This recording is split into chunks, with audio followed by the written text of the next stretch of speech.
திரு பிரியன், அழுத்தத்திற்கு அடிபணியாமல் இருக்கிறேன் அப்படின்னு சொல்றாரு. அப்படித்தானா? எதிர்பார்ப்பு எதுவுமே இல்லை, தனித்து நிற்கவும் தயார் அப்படின்றார். எதிர்பார்த்து ஏமாந்தாரா, அழுத்தத்திற்கு அடிபணிந்தாரா? என்ன யதார்த்தம்? ஒரு பேஸ்ட்ல வெளிப்பற்றக்கூடிய விஷயங்கள் என்னென்ன? இல்ல, அதாவது இன்னைக்கு பல விஷயங்களை கிளாரிஃபை பண்ணியிருக்காரு விஜய். அதாவது குறிப்பா பாத்தீங்கன்னா அவருக்கு ஏதோ ஒரு அழுத்தம் கொடுக்கப்பட்டிருக்கு. டெல்லியில அவருக்கு ஏதோ ஒரு அழுத்தம் கொடுக்கப்பட்டிருக்கு. கூட்டணியில சேருங்க அழுத்தம் கொடுக்கப்பட்டிருக்கா என்னன்னு தெரியல. அவர் ஜனநாயக பிரச்சனை, சிபிஐ விசாரணையில அவரே ஒரு காரணம், அவங்க கட்சி தான் காரணம், நெருக்கடிக்கு, தள்ளுமுள்ளுக்கு, சாவுகளுக்கு எல்லாம் அவங்க கட்சி தான் காரணம்னு ஒரு விஷயத்த சிபிஐ சொல்ல போறாங்கன்னு ஒரு அழுத்தத்தை அவங்க கொடுத்துருப்பாங்க. ஆக்சுவலா அவரை கூட்டணிக்கு இழுக்கிறதுக்கான ஒரு முயற்சிகள் நடந்திருக்கலாம் ஒருவேளை. இல்ல பாஜக தான் ஒரு பகை உணர்வோட தாவேக்காவை பார்க்குது அப்படின்னு சுச்சுவேஷனை கிளப்பி திமுகவுக்கு போற பாஜக எதிர்ப்போட்ட விஜய்க்கு திசை திருப்பி விடுற ஸ்ட்ராட்டஜியை பாஜக பண்றாங்களான்னு தெரியல. ஸோ இதுல ஒரு கிளாரிட்டி இல்ல. பாஜகவுக்கும் விஜய்க்குமான உறவு நிலையில ஒரு கிளாரிட்டி இல்ல. பலவிதமான ஊகங்களுக்கு வழிவகுக்கிற ஒரு விஷயமா தான் இன்னும் நடந்திருக்கிறத நம்ம பாக்குறோம். அதுதான் இன்னைக்கு பேசுறாங்க. பாஜகவை எதிர்த்து கொள்கை எதிரின்னு சொல்றாரு. பாஜகவை அவர் என்ன பேசுறாரு? பாஜக இன்னைக்கு தமிழ்நாட்டு அரசியல்ல, தமிழ்நாட்டு நிர்வாகத்துல பலவிதமான தலைக்கற்களை போட்டுட்டு இருக்கு. பலவிதமான நிதி கொடுக்காத இருக்கிறதுல இருந்து, அதிகாரத்தை பறிக்கிறதுல இருந்து, கவர்னர் மூலமா குடைச்சல் பண்றதுல இருந்து பல விஷயங்கள் நடந்துட்டு இருக்கீங்க. அப்போ அதை பத்தி தமிழ்நாட்டு அரசாங்கத்தை பாதிக்கிற, தமிழ்நாட்டு மக்களை பாதிக்கிற பல விஷயங்களை மத்திய பாஜக செய்யும் பொழுது அதை பத்தி எந்த விதமான விமர்சனம் இல்லாம கலந்து போற விஷயம் இருக்குல்ல, அதுதான் இங்க கேள்விக்குரியாது. ஆக்சுவலா இவர் ராஜகம்பீரன் சொன்ன மாதிரி கிறிஸ்தவர்கள் தாக்கப்பட்ட போது அமைதியா இருந்த விஷயம், திருப்பரங்குன்றம் போன்ற விஷயங்கள் எல்லாமே இருக்கு. இது எல்லாத்தையும் நீங்க சைலண்டா கலந்து போறீங்க. அப்போ அருண்ராஜ் என்ன சொல்றாரு இன்னைக்கு? ஏன் நீங்க பாஜகவை பத்தி பேச மாட்டேன்னீங்கன்னா, களத்துல இல்லாதவங்க நாங்க பேச மாட்டோம்ன்றார். இவர் என்ன சொல்றாரு? ஆதவ் என்ன சொல்றாரு? நாங்க நீட் எதிர்ப்பு, ஹிந்தி எதிர்ப்பு, இந்த மாதிரி விஷயங்கள்ல தான் நாங்க பாஜக வச்சு குரல் கொடுப்போம் அப்படின்ற மாதிரி ஒரு விஷயத்த சொல்றாரு. ஜிஎஸ்டி போன்ற விஷயங்களை எதிர்ப்போன்றார். மொத்தத்துல டோட்டலா பாத்தீங்கன்னா அந்த பாஜக திமுகவும் அதிமுகவும் பாஜகவை சார்ந்து இருக்கிறது என்கிற ஒரு விமர்சனத்தை வைக்கிறது மூலமா திமுகவுக்கு போற பாஜக எதிர்ப்போட்ட அவர்கிட்ட எடுக்கணும்னு பாக்குறாரு. அவர் சொல்ற விஷயம் என்ன? அதிமுக நேரடியா பாஜகவோட தொடர்பு வச்சிருக்கு. திமுக மறைமுகமா தொடர்பு சரண்டரா இருக்கு. அதிமுக நேரடியான சரண்டர். அதிமுக ஊழல் சக்தியான அதிமுக, அடிமை அதிமுக சரண்டரா இருக்கு பாஜக நேரடியா. தீய சக்தியான திமுக அதுவும் திமுக பாஜக மறைமுகமா சரண்டர் ஆயிருக்குன்னு சொல்றது மட்டும் இல்லாம ரொம்ப நாளா அதிமுக பத்தின விமர்சனங்களை திறந்து விட்டுருக்காரு. அதை பத்தி இப்ப அந்த கேட்டை திறந்து விட்டார். அப்போ அவருக்கு ஒண்ணு தெரிஞ்சிருக்கு. அதாவது அதிமுக திமுக ரெண்டுத்தையும் அவருடைய அந்த ஜனநாயக போரை அவர் ஆரம்பிச்சிருக்காரு. அதை இத்தனை நாள் அந்த அதிமுக சைலண்ட் மோட்ல வச்சிருந்தாரு. இந்த அதிமுக விமர்சன விஷயத்தை ஆரம்பிச்சிட்டார். அண்ணா துவக்கிய கட்சியும் அண்ணா பேரை மறந்துட்டாங்க. அண்ணா பேரை கட்சிக்கு வைத்திருக்கவர்களும் கூட அண்ணா பேரை மறந்துட்டாங்கன்றதா அவங்க விஜய் சொல்ற ஒரு விஷயம். அது மட்டும் இல்ல, ஒற்றுமையோட இருக்கணும்ன்ற ஒரு விஷயத்த சொல்லி உறுதிமொழியெல்லாம் வாங்குறாரு. அவர் கட்சியில கீழ்நிலையில நிர்வாகிகள் மத்தியில சில பிரச்சனைகள் இருக்கு. அப்பாயின்மெண்ட்ல ஒரு லேடி அங்க பனையூர்ல வாசல்லயே தர்ணாலாம் பண்ணாங்க. அந்த மாதிரி கீழ் லெவல்ல அதிருப்திகள் நிறைய இருக்கு. அந்த அதிருப்திகள்லாம் இருக்கக்கூடாது. தேர்தல் நேரத்துல ஒழுங்கா ஒர்க் பண்ணணும்னு ஒரு விஷயம். ரெண்டாவது கூட்டணி, நட்பு சக்தி இல்லாட்டியும் பரவாயில்ல, தனியா போறதுக்கும் ரெடியா இருக்கேன்னு சொல்றாரு. அப்போ அவர் எந்த விதமான கூட்டணி எதிர்பார்க்காத போது தமிழ்நாட்டு அரசியல்ல இப்போ தெளிவான ஒரு விஷயம் வந்துருச்சு. 4 முனை போட்டி ரெடி. தமிழ்நாட்டு அரசியல் 4 முனை போட்டி ரெடி. இனிமே அவர் பாஜக சைடு போறதுக்கான வாய்ப்புகளோ, பாஜக அவரை இழுக்கிறதுக்கான வாய்ப்புகளோ கிடையாது. தமிழிசை சொன்ன மாதிரி எங்களுக்கு குக்கர் விசில் சத்தமே போறோம்னு அந்த முடிவுக்கு அவங்க வந்துட்டாங்கன்னு நினைக்கிறேன் ஆக்சுவலா. அதனால இவங்க விஜயை பொறுத்த மட்டும் இன்னைக்கு அதிமுக எதிர்ப்பையும் கிளீனா எடுத்திருக்காரு. திமுக எதிர்ப்பு ஏற்கனவே இருக்கு. ஊழல் சக்தியான அதிமுக அவர் சொன்னது முக்கியமான விஷயம். ஏன்னா பாஜக அதிமுகவோட கூட்டணியில் இருக்கிற பாஜக திமுகவை பார்த்து ஊழல் சக்தின்னு சொல்றாங்க. பக்கத்துல உட்கார்ந்து இருக்கிற அதிமுக யாருன்னு அவங்களுக்கு தெரியும். தெரிஞ்சுட்டு வாய மொழி கமல் இருக்காங்க. குடும்ப அரசியல் பேசுறாங்க. பக்கத்துல அதே சேர்ல அதே வரிசையில பக்கத்துல எந்தெந்த தலைவர் உட்கார்ந்து இருக்காங்க, அவங்க எல்லாம் எந்த குடும்பத்தை சேர்ந்தவங்க பாஜகவுக்கு நல்லா தெரியும். அவங்க பண்ற அரசியலை விஜயை எக்ஸ்போஸ் பண்றாரு. ஊழல் சக்தி அதிமுக சொல்றது மூலமா பாஜக. கடந்த முறை விஜய் அட்ரஸ் பண்றப்ப ஒரு கிளாரிட்டி கொடுத்தாரு. அதிமுக களத்திலே இல்ல, களத்துல இல்லாத கட்சியை பத்தி நான் ஏன் விமர்சிக்கணும் அப்படின்னு சொன்னார். இப்ப திடீர்னு அதிமுகவை களத்துக்கு கொண்டு வந்துட்டு பாஜகவை அவுட் ஆஃப் பவுண்டரியில வச்சிருக்காரு. இது டெல்லிக்கு போன பிறகு நடத்த மாற்றமா, இல்ல இந்த மாற்றத்துக்கு பின்னாடி வேற காரணங்கள் இருக்கா? இல்ல, அதிமுக கூட்டணி கொஞ்சம் ஓரளவுக்கு அது சில கட்சிகளை சேர்த்துக்கொண்டு ஒரு ஃபார்மிடபிள் ஃபோர்ஸா ஒரு சக்தியா வந்துருக்கு முன்னாடி. அதனால அதை சொல்ல வேண்டிய கட்டாயத்துக்கு அவர் உள்ளா இருக்காரு. ஆக்சுவலா இப்போ ஒண்ணுமே அதிமுக பாஜக மட்டும் இருந்த இடத்துல இப்போ தினகரன் சேர்ந்திருக்காரு, பாமக அன்புமணி சேர்ந்திருக்காரு.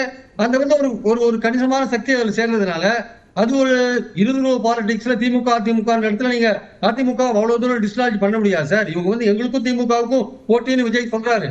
ஆனா சொன்னா கூட அதிமுக இங்க ஒரு கட்சி அங்க வந்து 53 வருஷமா இங்க இருக்கு. அது இருதுருவ பாலிடிக்ஸ்ல ஆட்சிகளை மாறி மாறி வந்துட்டு இருக்கிறத நம்ம பாக்குறோம். அவ்வளவு சீக்கிரம் டிஸ்சார்ஜ் பண்ண முடியாத அதிமுகவை அவர் சொல்ல வேண்டிய கட்டாயத்துக்கு தள்ளப்பட்டிருக்காரு. ஏன்னா விஜய் மறைமுகமா ஏற்றுக்கொண்டாரா எனக்கும் திமுகவுக்கு தான் போட்டி, தாவேக்காவுக்கும் திமுகவுக்கு தான் போட்டின்றத இப்ப விஜயே அடிச்சிட்டு இல்ல திமுக அதிமுக 2 பேரும் கிரவுண்ட்ல இருக்காங்க, அடிஷனல் பிரேயரா நான் வரேன் அப்படின்னு சொல்லிட்டு மறைமுகமா ஒத்துக்கிறாரா அவரு? ஆமா, அவர் வந்து ஒத்துக்கிறாரு. இதுவரையும் வந்து அது மாதிரி ஒத்துக்கல. அதிமுக வந்து செமிஃபைனல்ஸ்ல நாங்க தோக்கடிச்சிட்டோம் தான் ஆதவ அர்ஜுனா சொன்னாரு. இன்னைக்கு வந்து விஜய் பேசுற பேச்சுல திருப்பி திருப்பி ஊழல் சக்தி தீய சக்தி திமுகவையும் அதிமுகவையும் மாறி மாறி சொல்றதுல இருந்து பார்க்கும் பொழுது அந்த 2 பேரும் களத்துல இருக்காங்க, அவங்களோட தான் நம்ம போட்டி போடணும்ன்ற ஒரு விஷயத்துக்கு அவர் தெளிவா வந்துட்டார்.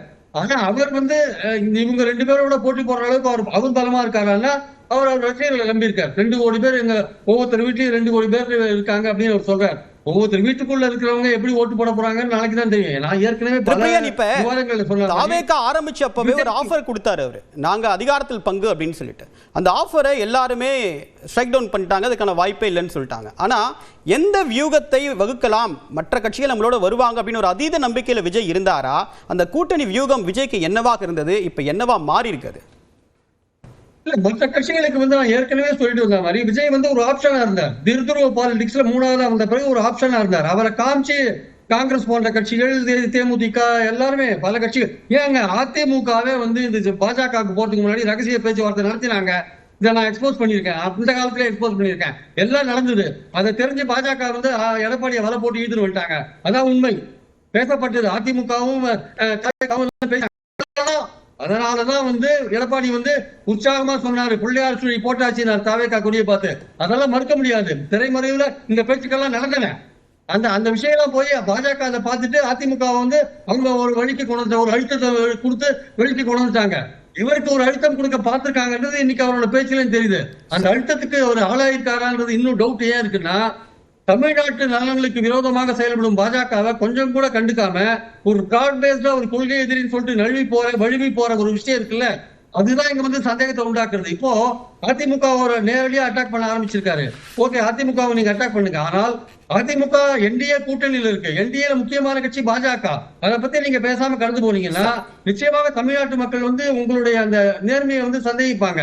உங்களுக்கும் பாஜக, நீங்க வந்து திமுகவை பார்த்து சொல்லலாம் மறைமுகமான சரண்டர்னு, அதிமுகவை பத்தி சொல்லலாம் அடிமை சரண்டர்னு, எல்லாமே சொல்லலாம். ஆனா நீங்க யாரு, நீங்க எந்த விதத்துல பாஜகவோட ஒத்து ஊதி இருக்கீங்க அப்படின்ற ஒரு விஷயத்த நிச்சயமா மக்கள் வந்து எண்ணி பார்ப்பாங்க, யோசிச்சு பார்ப்பாங்க.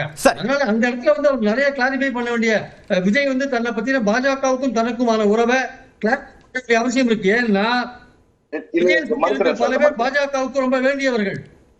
அவர் மேல பல விஷயங்கள்லாம் இருக்கு. சிபிஐ என்கொயரி அவருக்கு சாதகமாக சதி போன்ற விஷயங்கள், இவர் சொல்ற விஷயத்தை சிபிஐ ஏத்துக்கணும்னா அவருக்கு ஒரு அழுத்தம் கொடுக்கப்படும். அந்த அழுத்தத்தை அவர் ஏத்துனாதான் வந்து அவங்க வந்து விடுவாங்க, இல்லாட்டி விட மாட்டாங்க. அதனால இந்த அழுத்தத்தை அவர் ஏத்துக்கிறாரா இல்ல, இன்னைக்கு வரை ஏத்துக்கலன்னு தெரியுது. நாளைக்கு என்ன நடக்கும்னு சொல்ல முடியாது. சரி, திரு செல்வகுமார் நிறைய கேள்விகளை பிரியன் முன் வச்சிருக்காரு. பாஜக விஷயத்துல விஜய் மாறுபட்டு அடிக்கடி மாறுபடுறாரு.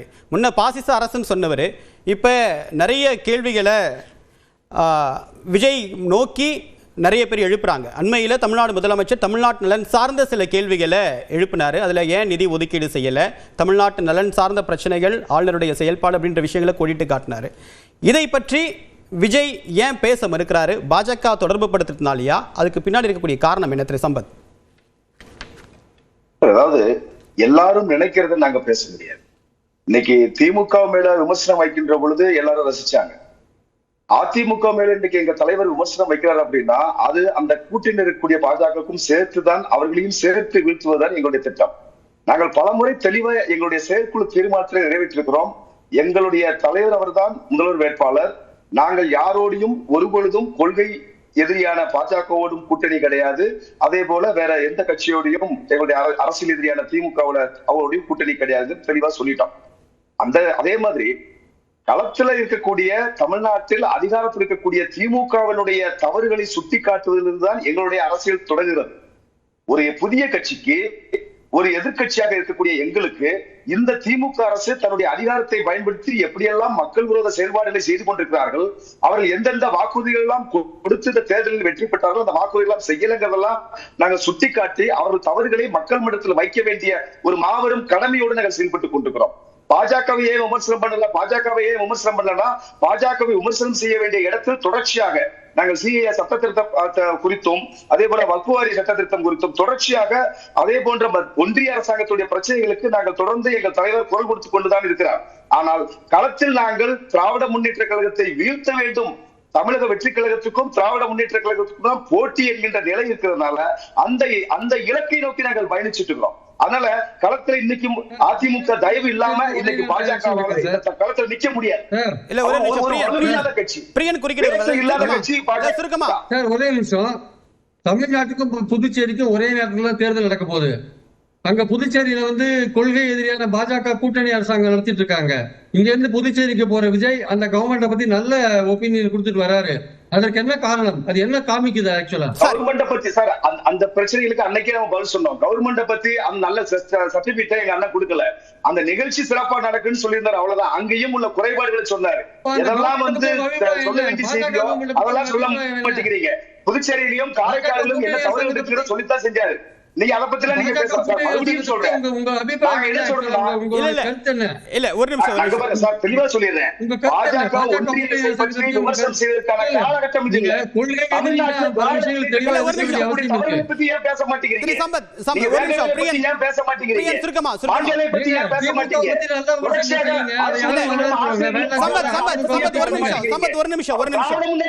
தவறுகளை சுட்டிக்காட்ட நீங்க ஏன் பேச மாட்டேங்கிறீங்க?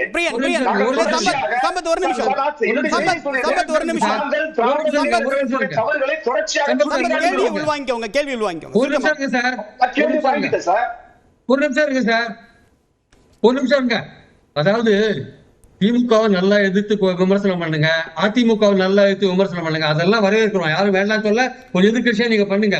ஆனா கொள்கை எதிரி பாஜக சொல்லிட்டு நீங்க சைலண்ட் மோட்ல சில இடத்துல போறது சந்தேகத்தை உண்டாக்கும். அந்த சைலண்ட் மோட் நீங்க நினைச்சீங்க சார். நான் கேள்விக்கு பதில் சொல்லணும்ல. நான் யாருடைய கேள்விக்கு பதில் சொல்லுங்க. பங்கேற்பாளருடைய கேள்வி பதில் சொல்லுங்க சார். நான் தெளிவா சொல்லிடுறோம் சார், தெளிவா சொல்லிட்டோம்.